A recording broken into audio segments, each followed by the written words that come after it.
Ang kwentong ito ay hango sa totoong buhay. Karanasan ito ni Oscar. Taong 1966, Laurel, Batangas.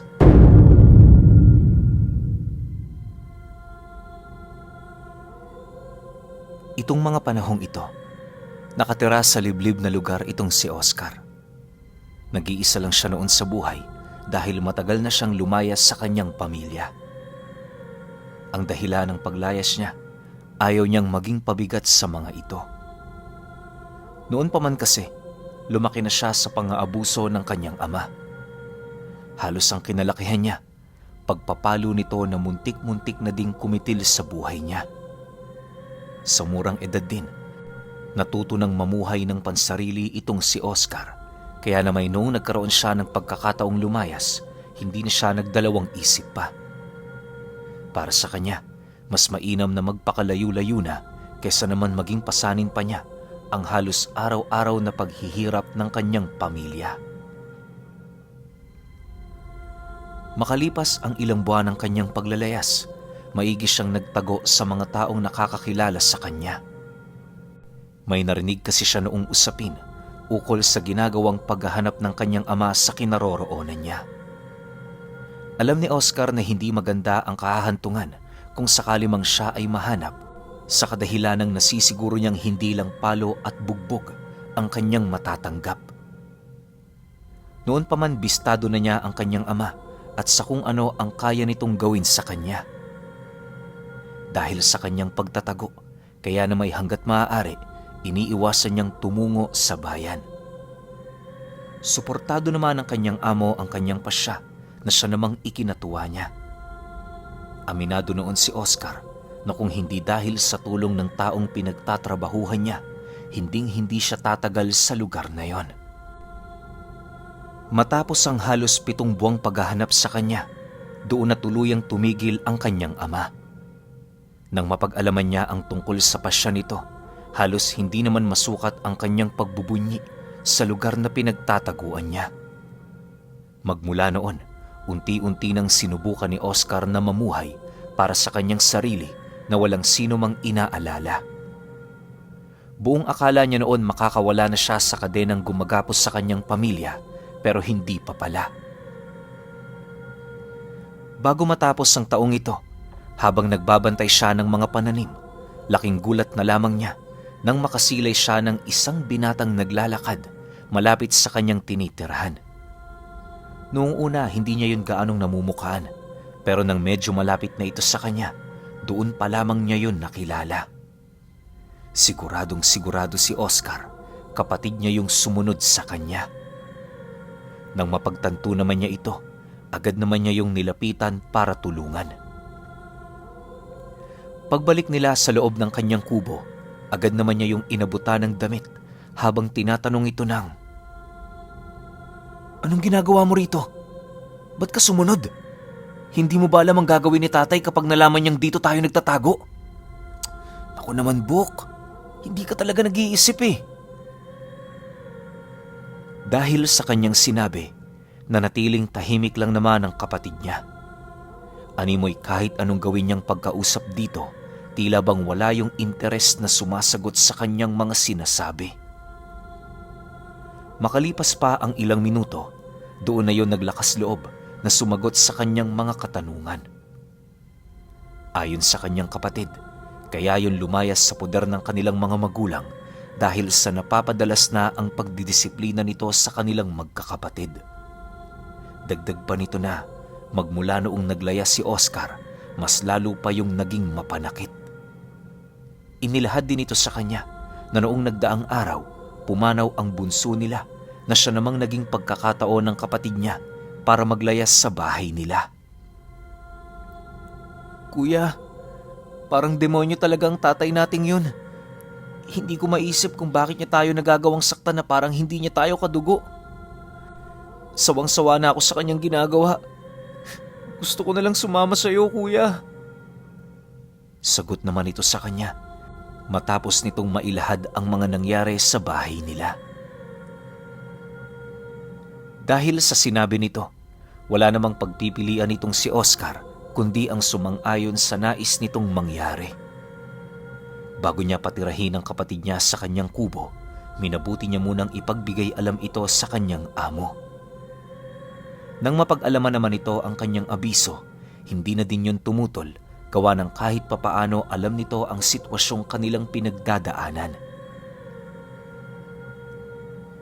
Sa paglipas ng mga araw, nag-umpisa na namang maghanap ang kanilang mga magulang. 2 baryo lamang ang pagitan nila, kung kaya't madali yung nakapunta sa lugar na kanilang pinagtataguan. Kagaya pa rin ng dati, hindi sila bumababa ng baryo kapag wala namang importante doong bibilhin. Araw-araw din silang nagtatanong sa kanilang mga kakilala nang sa gayoy malaman nila kung hinahanap pa rin ba sila ng kanilang ama. Lumipas pa ang 1 buwan, kahit papaano hindi naman sila nito natunugan. Subalit ang inaakala ni Oscar na yon ay magtutuloy-tuloy na, nagkamali pala siya. Isang hapon, habang nagkakape silang magkapatid kasama ang may-ari ng sinasakahan niya, bigla naman silang napatayo matapos nilang masilayan ang ama niyang naglalakad papalapit sa kubong tinitirhan nilang dalawa. Pagsilay nito sa kanilang kinaroroonan, agad naman yung kumuha ng isang tipak ng kahoy kung saan bakas na bakas sa pagmumukha nito ang halos hindi maipintang galit. Sa pagpasok nito sa loob ng kanilang bakuran, dali-dali naman yung hinarang ng amo niya kung saan napilitan namang tumigil ang kanilang ama. Pagsilay nito sa may-ari ng lupa, iritable naman yung nagwika doon ng, "Sino ka ba? Ba't ka nakikialam sa pagdidisiplina ko sa kanila? Kaya lumalaki ang ulo ng mga kabataan ngayon dahil sa mga katulad mong konsentidor. Pakiusap lang ha, umalis ka dyan sa harapan ko bago pa kita mahataw nitong hawak ko."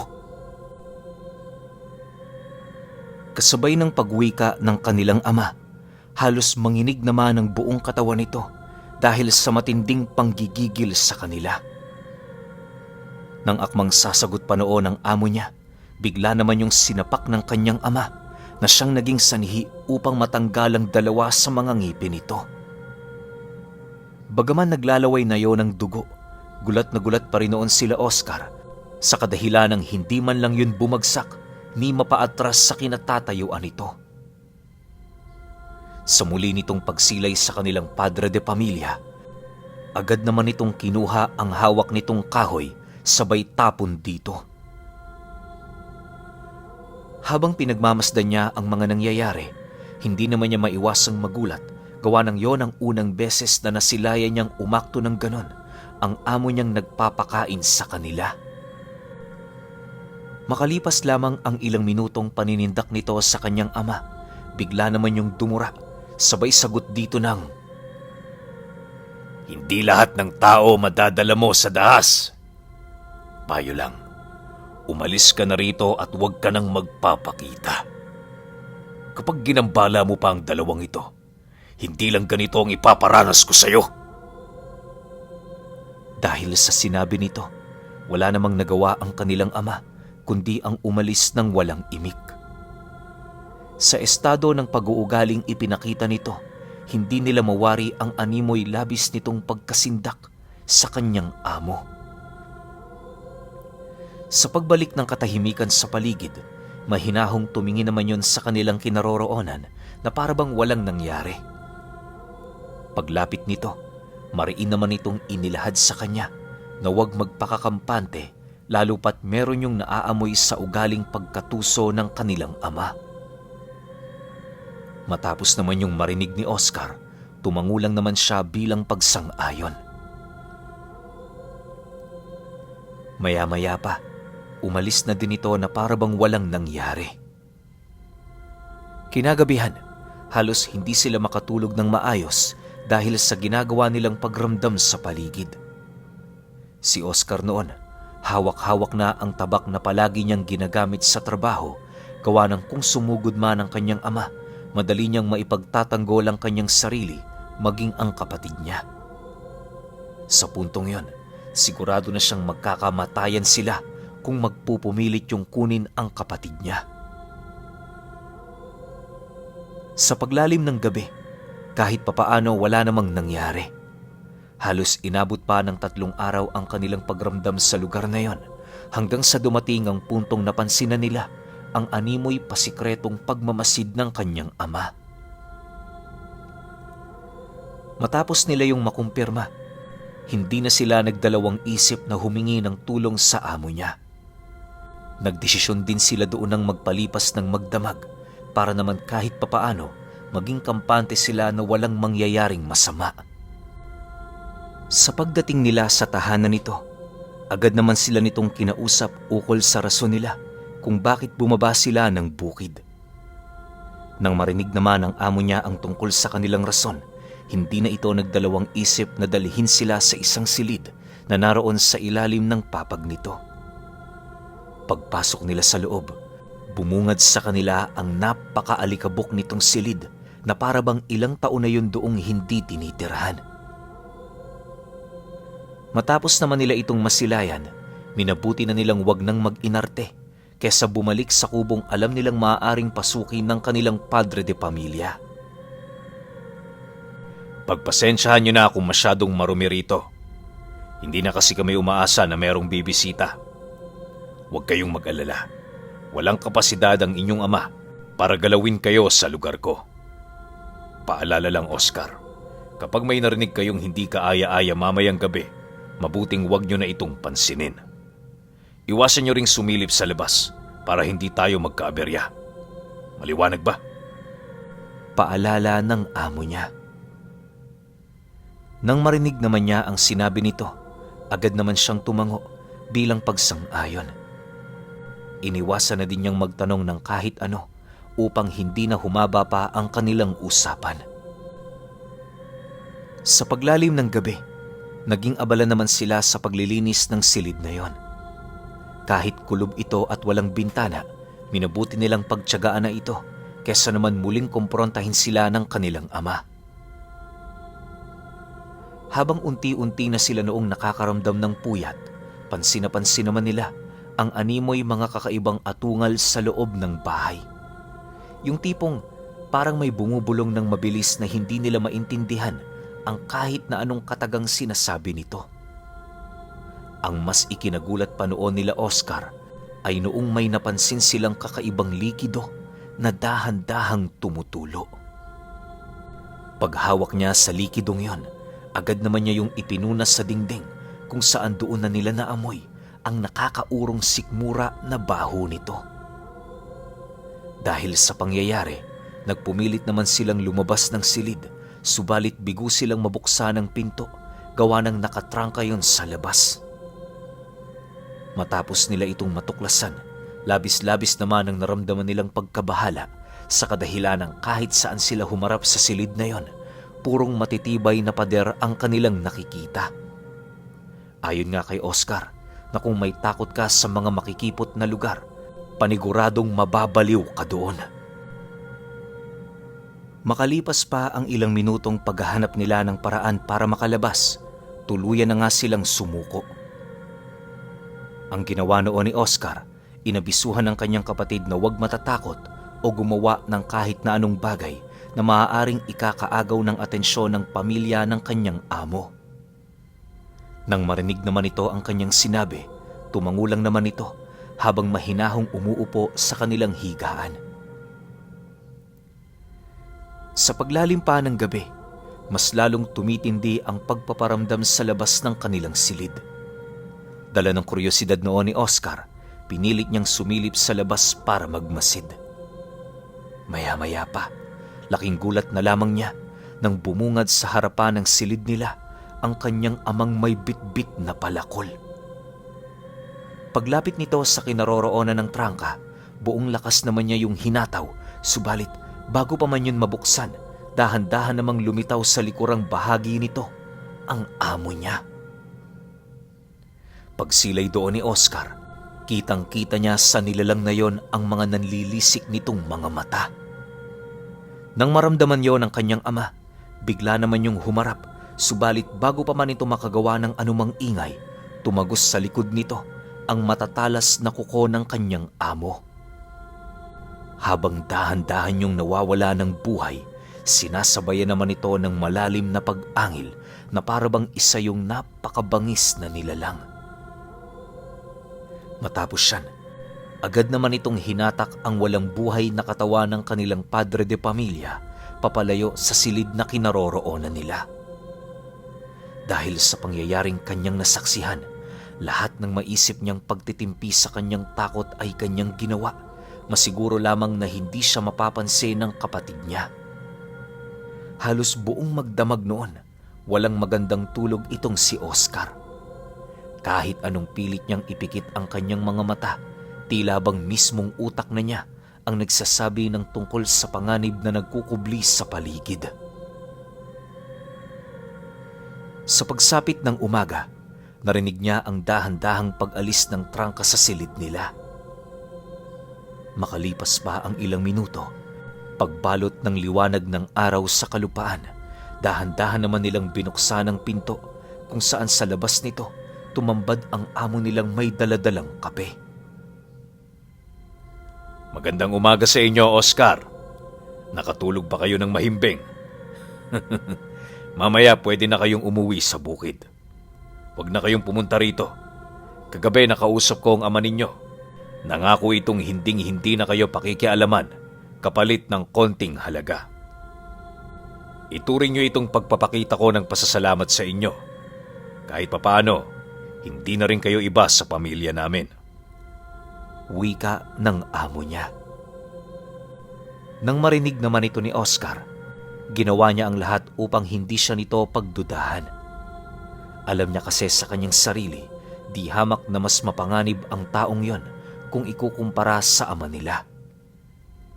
Maaaring may maamo lang yung pagmumuka, subalit hindi ito sapat na basihan para pagkatiwalaan niya ito sa kabila ng mga bagay na kanyang nakita. Kinahapunan, kampante naman silang bumalik sa kubo. Habang binabagtas nila ang daan, paulit-ulit naman niyang naririnig ang tungkol sa pag-aalala ng kanyang kapatid. Labis kasi yung natatakot na baka balikan sila ng kanilang ama sa pagsapit ng gabi. Dahil sa mga bagay na sinasabi nito, tuluyan ng hindi nakapagtimpi itong si Oscar. Walang sabi-sabi, agad naman niyang tiningnan ng maigi ang kapatid niya, sabay wika dito ng, "Huwag ka nang mag-alala, ligtas na tayo mula sa mga kamay niya. Pero hindi ibig sabihin nun, pwede na nating gawin ang mga bagay na may isip natin. Bok, tulungan mo akong makaalis sa lugar na ito." Nang marinig naman ng kanyang kapatid ang kanyang sinabi, maging ito man ay hindi makapaniwala. Buong akala kasi nito, doon na sila tatanda sa lugar na yon, gawa ng mabait naman ang kanilang amo. Sa pagpapatuloy ng pag-uusap nila, siya na mismo ang naglahad dito ukol sa tunay na nangyari sa kanilang ama. Dagdag pa niya na, bagaman hindi siya sigurado sa mga bagay na nakita niya noong gabi, nasisiguro niyang totoo ito. Matapos naman yung marinig ng kanyang kapatid, halos hindi naman ito alam ang isasagot sa kanya. Sa pagdating nila sa kanilang kubo, nanatili silang manatili roon pansamantala hanggat hindi pa sila nakakalikom ng sapat na pera. Napagkasunduan din nilang patuloy na makikisama sa amo niya upang hindi nito matunugan ang kanilang mga binabalak. Sa paglipas ng mga buwan, nanatiling nagtatrabaho sa ilalim nito ang magkapatid. Habang tumatagal sila sa poder nito, unti-unti naman nila yung nakikilala. May mga pagkakataong nakakapansin doon ng kakaiba sila Oscar, pero hindi naman nila yun gaanong pinagbibigyan ng atensyon. Ang tanging ginagawa nila para makaiwas sa impluwensya ng taong yun, sumang-ayon sa nais nito at huwag kakain sa anumang pagkaing ibibigay nito sa kanila. Kapag inaabutan sila nito ng ulam, dumidiretso lang yon sa basurahan. Ganon at ganon ang ginagawa nila Oscar hanggang sa dumating ang puntong may sapat na silang ipon upang makaalis sa lugar na yon. Sa pagsapit ng sumunod na buwan, sinakto nila sa mga panahong abala ang pamilya ng kanilang amo. Nang sumapit ang kaarawan ng anak nito, doon na sila nagkaroon ng pagkakataon para tumakas. Akala nila Oscar magiging madali lang ang lahat, pero lingid sa kanilang kaalaman na meron palang isang kadugo nito ang matagal na silang pinagmamasdan. Isang gabi, habang nagkakasiyahan sa tahanan nito, doon na sila naglakas loob na pumuslit. Bitbit nila noon ang iilan nilang mga gamit para naman kahit papaano makapagsimula sila. Habang binabagtas nila ang daan ng walang dalang kahit isang sulo, doon na sila unti-unting kinabahan matapos nilang makarinig ng kakaibang pag-angil sa paligid. Wala naman silang nakikita, pero pakiramdam nila merong sumusunod sa kanila. Isipin ninyo, liwanag ng buwan lamang ang nagsisilbi nilang gabay sa parte ng daang walang kabahay-bahay. Nagkalat din sa paligid ng kalsada ang matataas na talahib na siya namang dumaragdag sa takot na kanilang nararamdaman. Ang labis na ikinakabahala noon nila Oscar ay baka may humila sa kanila papaloob ng talahiban. Ayaw naman nila yung mangyari, lalo pat hindi pa gaanong sapat ang kanilang lakas para makipagpatayan sa isang aswang. Awa naman ng Diyos, lumipas ang ilang minutong paglalakad nila, wala namang nangyaring masama sa kanila. Hindi naglaon, nang masipat na nila ang unang bahay sa sumunod na baryo, doon na sila nagpasyang tumakbo ng mabilis, kung saan agad din naman nilang naramdaman ang isang dambuhalang nilalang na sumusunod sa kanilang likod. Dahil dito, hindi na nila sinubukan pang tingnan ito, bagkus ay pag-igihan na lamang ang kanilang pagtakbo. Hindi naglaon, nang marating nila ang unang bahay, walang pagdadalawang isip naman sila doong kumatok para humingi ng tulong. Mabuti na lang, gising pa noon ang mga naninirahan doon, gawa ng tahimik yung nag-iinuman sa loob. Pagbungad sa kanila ng isang lalaking lasing na lasing, agad naman sila nitong pinapasok, gawa ng kitang-kita nito ang takot sa kanilang pagmumuka. Nang makapasok na silang dalawa sa loob, agad namang niyaya ng lasinggerong yon ng mga kasama nito para kaharapin ang nilalang na humahabol sa kanila. Sa ginawa nitong pag-iikot sa paligid, wala naman yung nakitang kakaiba maliban sa mga naririnig nitong huni na para bang maihahalin tulad mo sa huni ng isang tiktik. Dahil dito, nagdesisyon na yung bumalik sa loob ng bahay para sila'y kausapin. Bale, tumagal ng 3 araw sa tahanang yon si Oscar at ang kapatid niya sa kadahilan ng hindi sila pinayagang umalis ng padre de pamilya ng bahay na yon, buhat sa mga nararamdaman nitong aswang sa paligid. Upang masigurong malalagay na sa ligtas na sitwasyon silang magkapatid, sinamahan sila nito patungong Pantalan para maglakbay pa Mindoro. Ayon sa lalaki, yun na lamang ang nag-iisa nilang paraan para tuluyang matakasan ang mga aswang. Dahil dito, wala naman silang nagawa kundi ang sumang-ayon. Para sa kanila, kinakailangan nila yung gawin upang malagay na sila sa tahimik. Sa paninirahan nila Oscar sa Mindoro, hindi naman naging madali ang lahat. Yung naipon nilang salapi, sapat lang yon para sa kanilang pamasahe at pagtatayo ng barong-barong nilang bahay. Pero kahit papaano, labis pa rin silang natutuwa, gawa ng doon nila nalasap ang pakiramdam ng walang inaalala. Sa paglipas ng dekada, bumukod na din ang kapatid niya dahil nakabuo na yon ang pamilya. Hindi na rin nila inisip pa ang tungkol sa kanilang naiwang ina at mga kapatid dahil masyado yung imposible para mahanap at mabalikan. Pero alam niyo ba, na kahit ulilang lumaki silang dalawa, ginawa nila ang lahat ng kanilang makakaya para mapanatiling buo ang itinayo nilang pamilya. Para kay Oscar, hindi niya nahahayaan pang maranasan ng mga anak niya ang nangyari sa kanilang magkapatid noong tumakas sila sa kanilang ama at ang nangyaring pagkupkup sa kanila ng amo niya sa Batangas.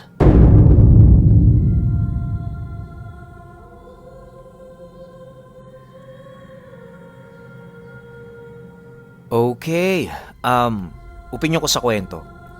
Alam nyo, hindi ko alam kung saan ako lulugar sa sitwasyon ni Oscar, no? Kasi unang-una, may posibilidad nga na mapatay silang dalawa ng tatay niya. Dahil nga dun sa sobrang brutal na pambubugbog na parang wala naman dahilan para bugbugin sila, no? Kasi nga yung kapatid niya tumakas din eh. Kasi sobra-sobra na sa pagdidisiplina yung tatay nila.